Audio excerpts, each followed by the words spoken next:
ಮದುವೆ ಸರಿ, ಆದರೆ ಯಾರನ್ನ ಅನ್ನೋದು ನಿಮ್ಮ ಪ್ರಶ್ನೆ ಅಲ್ವಾ? ಅದನ್ನು ನಾನೇ ಹೇಳ್ತೀನಿ ಕೇಳಿ. ನಾನು ಭುವನ್ನ ಮದುವೆ ಆಗಬೇಕು ಅಂತ ನಿರ್ಧಾರ ಮಾಡಿದ್ದೀನಿ.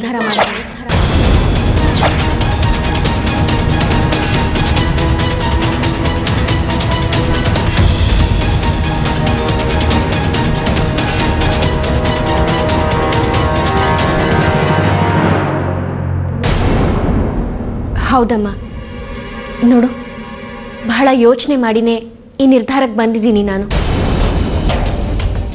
ಅವನೀಗ ದೃಷ್ಟಿ ಕಳ್ಕೊಂಡಿದ್ದಾನೆ ಅಲ್ವೇನಮ್ಮ?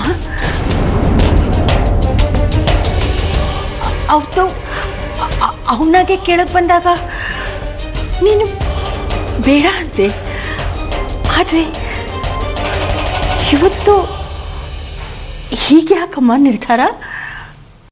ಹೌದಮ್ಮ, ಕೆಲವು ಸಲ ಯಾವ ನಿರ್ಧಾರನ ಯಾವಾಗ ತಗೋಬೇಕು ಅನ್ನೋದು ಹೊಳೆಯೋದೇ ಇಲ್ಲ. ಇದು ಹಾಗೆ ಅನ್ಕೋ. ಈಗ ನಾನು ಭುವನ್ನೇ ಮದುವೆ ಆಗೋದು ಅಂತ ತೀರ್ಮಾನ ಮಾಡಿದ್ದೀನಮ್ಮ. ಅದೇ ಸರಿ. ಮಗಳೇ, ನೀನು ತಿಳ್ಕೊಂಡವಳು, ಓದ್ದವಳು, ಜಗತ್ ನೋಡಿದವಳು. ನೀನೇ ಮದುವೆಗೆ ಸಂಬಂಧಪಟ್ಟ ಹಾಗೆ ಏನೇನೋ ನೋವು ಅನುಭವಿಸಿದೀಯ. ನಾನು ಹೇಳೋದಕ್ಕೆ ಏನೂ ಉಳಿದಿಲ್ಲ. ಅಂಥದ್ರಲ್ಲಿ ಒಬ್ಬ ದೃಷ್ಟಿ ಕಳ್ಕೊಂಡವನ್ನ ಮದುವೆ ಆಗಬೇಕು ಅಂದರೆ ಹೇಗೆಮ್ಮ? ಇಲ್ಲ ಅಮ್ಮ, ದೃಷ್ಟಿ ಇಲ್ಲದೆ ಇರೋನ್ನ ಮದುವೆ ಆಗ್ತಾ ಇಲ್ಲ. ನಾನು ಭುವನ್ನ ಮದುವೆ ಆಗ್ತಾ ಇದ್ದೀನಿ. ಅದಕ್ಕೂ ಅವನಿಗೆ ದೃಷ್ಟಿ ಇಲ್ಲದೆ ಇರೋದಕ್ಕೂ ಸಂಬಂಧ ಬೇಡ. ಆದ್ರೆ ಶ್ರದ್ಧಾ, ನಂಗೆ ಯಾಕೋ ನಿನ್ನೆ ನಿರ್ಧಾರ ಹುಚ್ಚುತನದ್ದು ಅಂತ ಅನ್ನಿಸ್ತಾ ಇದೆ. ಬೇಜಾರು ಮಾಡ್ಕೋಬೇಡಮ್ಮ. ಅದು ಹೆಂಗೆ ಅವನ ಜೊತೆ ಬದುಕೋಕ್ಕಾಗುತ್ತೆ ನಿಂಗೆ? ಕಣ್ಣೇ ಕಾಣಿಸಲ್ವಲ್ಲ. ಅಜ್ಜಿ, ಆವಾಗ ನೀವೆಲ್ಲ ಭುವನ್ನ ಮದುವೆ ಆಗೋ ಅಂದ್ರಲ್ಲ, ಆಗ್ಲೇ ನನ್ನ ಮದುವೆ ಭುವನ್ ಜೊತೆ ಆಗೋಗಿತ್ತು ಅನ್ಕೊಡಿ.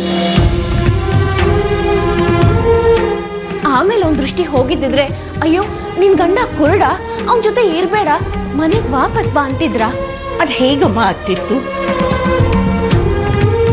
ಆವಾಗ ಇದೆಲ್ಲ ಆಗ್ತಿರ್ಲಿಲ್ವೋ ಏನೋ? ಅಲ್ಲ, ಮದುವೆ ಆಗಿದ್ದಿದ್ರೆ ಏನು ಮಾಡೋಕ್ಕಾಗ್ತಿರ್ಲಿಲ್ಲ. ವಿಧಿ ಬಗ್ಗೆ ಯಾರಿಗಮ್ಮ ಗೊತ್ತು? ಅಂದ್ರೆ ನನ್ನ ಗಂಡ ಕುರುಡ ಆಗಿದ್ರೆ ಪರವಾಗಿರ್ಲಿಲ್ಲ. ಹಾಗಂತ ನಾನು ಕುರುಡನ ಮದುವೆ ಆಗಿ ಅವನು ನನ್ನ ಗಂಡ ಆಗ್ಬಾರ್ದು ಅಲ್ವಾ ಅಮ್ಮ? ಹಾಗಲ್ಲಮ್ಮ ಶ್ರದ್ಧಾ, ಕಣ್ ಕಾಣದೇ ಇರೋರ ಜೊತೆ ಬಾಳ್ವೆ ಮಾಡೋದು ಕಷ್ಟ. ಅವತ್ತಿನ ದಿನಾನೇ ಬೇರೆ, ಇವತ್ತಿನ ದಿನಾನೇ ಬೇರೆ. ನೀನು ಮದುವೆ ಆಗೋದಕ್ಕೆ ಅವತ್ತೇ ಒಪ್ಕೊಂಡಿರ್ಲಿಲ್ಲ ತಾನೇ? ಅಜ್ಜಿ ಕೇಳಿದ್ರು, ಭುವನ್ ಕೇಳ್ದ, ಅವತ್ತೇ ಬೇಡ ಅಂದವಳು. ಇವತ್ತು ಯಾಕಮ್ಮ ಈ ನಿರ್ಧಾರ? ಅಮ್ಮ, ಅವತ್ತು ನಾನು ಇನ್ನೇನು ಸಾಯ್ತೀನಿ ಅನ್ನೋವಾಗ ಭುವನ್ ಸುಮ್ಮನೆ ಇದ್ದಿದ್ರೆ, ನನ್ನ ಕಾಪಾಡೋ ನಿರ್ಧಾರ ಮಾಡದೇ ಇದ್ದಿದ್ರೆ, ಇಷ್ಟೊತ್ತಿಗೆ ನಾನು ಸತ್ತು ಹೋಗಿರ್ತಾ ಇದ್ದೆ. ಭುವನ್ ಕಣ್ಣು ಉಳ್ಕೋತಾ ಇತ್ತು. ಅಂಥದ್ರಲ್ಲಿ ಬೆಂಕಿ ಉರಿತಾ ಇದ್ರು ಒಳಗೆ ಬಂದು ನನ್ನ ಕಾಪಾಡಿದ್ದು ಭುವನ್ ಅಮ್ಮ. ನಾನು ಭುವನ್ನ ಮದುವೆ ಆಗ್ತಾ ಇರೋದು ಒಂಥರ ಋಣಸಂದಾಯ ಅನ್ಕೋ, ನಾನು ಕೊಡ್ತಾ ಇರೋ ಸಣ್ಣ ಕಾಣಿಕೆ ಅನ್ಕೋ. ದೃಷ್ಟಿ ಹೋಗಿರೋದಕ್ಕೆ ಈ ಮದುವೆ ಯಾವ ರೀತಿಯಲ್ಲೂ ಸಮ ಅಲ್ಲ, ಗೊತ್ತು ನನಗೆ. ಆದ್ರೆ ನನಗೆ ಬೇರೆ ದಾರಿನೂ ಉಳ್ದಿಲ್ಲ ಅಮ್ಮ. ಅವನನ್ನ ಮದುವೆಯಾಗಿ ನಾನೇ ಅವನ ಕಣ್ಣಾಗಿ ಬಾಳೋದು ಒಂದೇ ನನಗೆ ಕಾಣಿಸ್ತಾ ಇರೋ ದಾರಿ.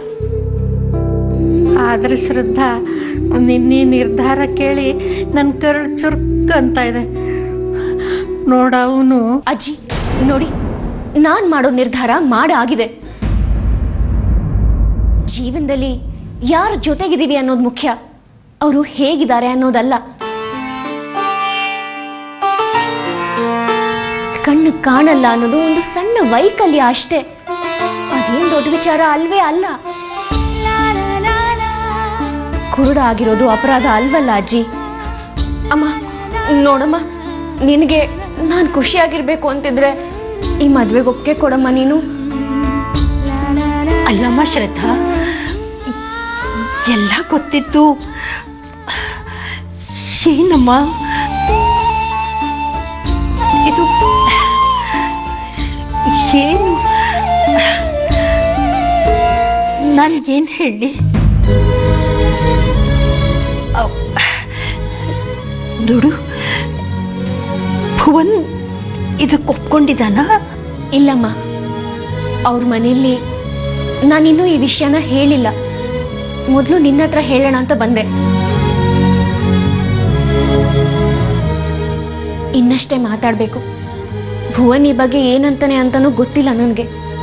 ಸರಿ ಶ್ರದ್ಧಾ, ಅದೇನು ಯೋಚನೆ ಮಾಡಿ ಈ ನಿರ್ಧಾರ ತಗೊಂಡಿದೀಯ ನೀನು?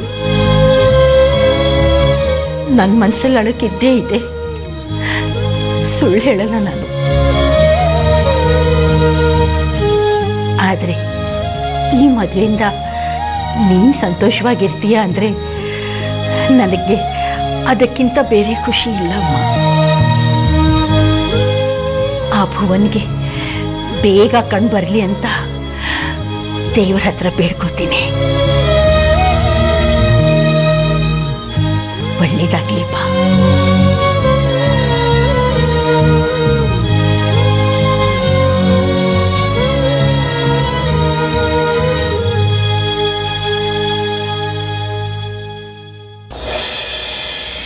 ಹೇಳೋ, ಏನಾಯ್ತು?